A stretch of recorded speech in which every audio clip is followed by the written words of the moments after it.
আসসালামু আলাইকুম। আমরা বুড়ি আয়নার সামনে দাঁড়ায় একটু ঢং করতেছিলাম। এই কমেন্টটা আসে আমরা নাকি ঢং করি। তো তাদের ভাষ্য অনুযায়ী আমরা একটু ঢং করতেছিলাম কারণ আজকে আমরা একটা দাওয়াতে যাব আঙ্কেলের বাসায়। তো শাশুমা তার ২ বউকে নিয়ে বার হয়ে গেল। তো নতুন বউদের কেমন লাগছে অবশ্যই কমেন্ট করবেন। আমরা যাচ্ছি এটা আঙ্কেলের বাসায় দাওয়াত খাইতে। তো জামাই বউ মিলে বাসার সামনে দাঁড়াইয়া একটু ছবি তুলতেছিলাম, ভিডিও করতেছিলাম। আসলে যুগটাই তো একটু ছবি ভিডিও করা বলেন? যেহেতু আমরা কনটেন্ট ক্রিয়েট করি তো আলাদাভাবে একটু ছবি ভিডিও আমরা করতেই পারি। এটা আবার অনেকের ভালো লাগে না। তো এই যে আমরা যাইতেছি হেঁটে, হেঁটে আমাদের আসলে আঙ্কেলের বাসাটা আমাদের জমির পাশেই একবারে আঙ্কেলের বাসা। আঙ্কেল আমার বিয়েতেও গেছিলো। তো এখানে আসার পরেই সে বলছে যে বৌমাকে নিয়ে তার বাসায় খেতে হবে। আমরা চলে আসছি আঙ্কেলের বাসায়। আঙ্কেলের বাসাটা কিন্তু অস্থায়ী। এখানে কিন্তু আঙ্কেলের পার্মানেন্ট না। আঙ্কেলের জমি কেনা আছে। নেক্সট বছর থেকেই তারা বাড়ির কাজ ধরবে। আমাদের বাড়ির কাজ অলমোস্ট শেষ। তো সেই বাসায় আমরা আসছি। আমরা এসে দেখি অলরেডি আমার বাবা, আমার ছোট ভাই ওরা খাওয়া শুরু করে দিছে। এই যে দেখেন আমাদের সারাই ওরা খাওয়া শুরু করে দিছে। আমরা একটু লেট করেই আসছি। সে একটু মানে সাজগোজ করতে বা রেডি হতে একটু দেরি হয়ে গেছিলো, যার কারণে আমার আব্বু, ছোট ভাই, আঙ্কেল, তারপর আঙ্কেলের ছেলেরা সবাই খেতে বসে গেছে। তো আমার অনেক ক্ষুধা লাগছে।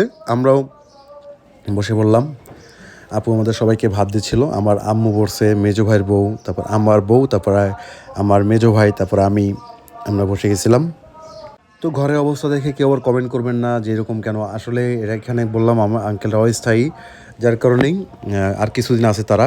আর এই কাঠের ঘরগুলো কিন্তু আমাদের বাগেরহাটে খুব বেশি চলে। আমি দেখছি বাগেরহাটে অনেকেরই কাঠের ঘর, কাঠের দোতলা, ঠিক আছে।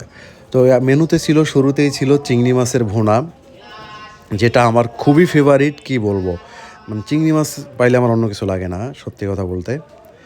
তো প্রথমেই ডেসে চিংড়ি মাছ ভুনা, তারপর ছিল আপনার কুমড়া শাক দিয়ে বড় বড় চিংড়ি রান্না করা। এটা কিন্তু আমার আর একটা ফেভারিট খাবার, যে কুমড়া শাক দিয়ে চিংড়ি মাছ ভুনা। তো সবাই মোটামুটি খাবারে বসে গেছি আমরা। আমিও শুরু করে দিলাম খাওয়া। চিংড়ি মাছ আমি বলছি আমার অলওয়েজ ফেভারিট। তো কী আর বলবো, বলাই লাগতেছে না। আর আমার খাওয়া নিয়ে কিন্তু অনেক কথা বলে, আমি নাকি বড় বড় করে নেলা দিই। নেলা নেলা এই শব্দটা খুব ভালো লাগছে আমার। বড় বড় হা করে খাই। তো সত্যি কথা বলতে খাওয়া দাওয়ার ব্যাপারে আমার একটু বড় করে খাইতেই ভালো লাগে। এরপরে এই যে দেখেন কুমড়া শাক দিয়ে চিংড়ি মাছ, এটা দিল।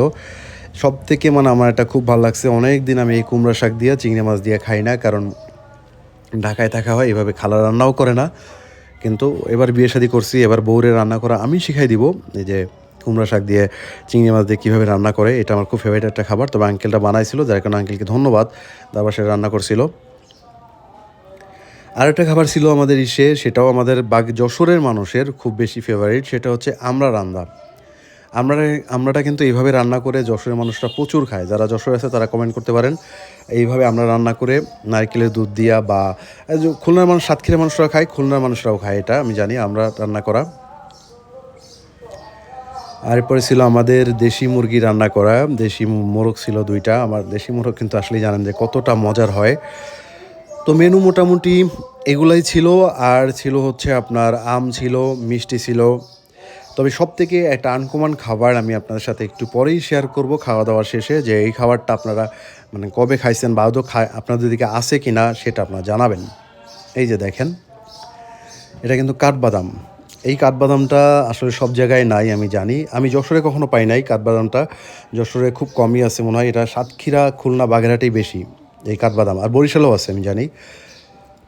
কাঠবাদামটা এখানে এসে দেখলাম যে আঙ্কেলের বাড়িতে একটা বিশাল একটা গাছ আছে। আমি কাঠবাদাম এখানে পরে আঙ্কেল আমাদের কেটে কেটে দিচ্ছিল, আমার বউরেও দিলাম, ও কখনো খায় নাই। এই ফার্স্ট টাইম এই কাঠবাদাম খাইলো, বিশেষ করে এই বাদামটা।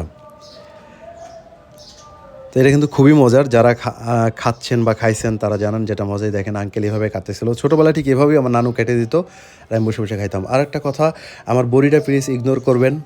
শ্বশুর বাড়ি, বাপের বাড়ি খাইতে খাইতে পুরা মনে হয় 90 কেজি হয়ে গেছি। তাই আমার বড়িটা একটু প্লিজ ইগনোর করবেন, কেউ নজর দিবেন না। বাদামের দিকে নজর দেন। এই দেখেন আঙ্কেল বাদাম কেটে কেটে দিচ্ছে। তো আপনাদের সাথে মোটামুটি যা করতেছি বাড়ি বসে সবই শেয়ার করতেছি, যার কারণে এই ব্লগটাও শেয়ার করা, যে কোথায় দাওয়াত খেতে গেছিলাম আপনাদেরকে দেখাইলাম। আঙ্কেলরা অনেক আন্তরিক, মানে কি বলবো, এত আত্মীয়তা করছে আমাদেরকে, আমরা মুগ্ধ। সত্যি কথা, এটা আমার তোতা আঙ্কেল, আমার বাসার পাশেই বাসা। আঙ্কেলরা আপাতত অস্থায়ীভাবে এখানে আছে, তারাও বাড়ি কাজ শুরু করবে সামনের বছর থেকে। তো আমাদের কিন্তু ওভারঅল সবারই খুব ভালো লাগছে। খাবারগুলো আপনারাও দেখছেন। তো তো ঠিক আছে, ভালো থাকবেন। ব্লগটা ভালো লাগলে কমেন্ট করবেন, শেয়ার করবেন। আল্লাহ হাফেজ।